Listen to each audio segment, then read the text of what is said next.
तर आपण परभणीमध्ये आलो होतो. तर परभणीमधल्या सामान्य जनतेचं मत काय आहे बालविवाह संदर्भात किंवा बालविवाह व्हायला पाहिजे की नाही, सामान्य जनतेचं मत आपण जाणून घेण्यासाठी इथं आलो आहोत. तर सर्वप्रथम समजूया की त्यांचं काय मत आहे.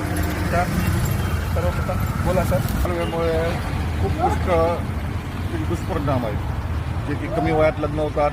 लग्न झाल्यानंतर जे डिलिव्हरी वगैरे होती त्याची म्हणजे वाढ बरोबर झाली नसल्यामुळे बाळाला पण धोका होऊ शकतो, त्याच्या आईला पण धोका होतो आहे. आणि ह्याच्यात कसं आहे की लवकर लग्न केल्यामुळं लोकांना म्हणजे समज नसते तेवढी की आपण काय करावं काय नाही. तर त्याच्यामुळं बालविवाह कायद्यानं गुन्हा आहे आणि थांबायला पाहिजे, हे माझं स्वतःचं व्यक्तिगत मत आहे. तर काकांनी सांगितलं की बालविवाह रोखायलाच पाहिजे. पण काका, तुम्ही आतापर्यंत कोणता बालविवाह रोखलेला आहे किंवा आजूबाजूला तुमच्या पुढे बघितलं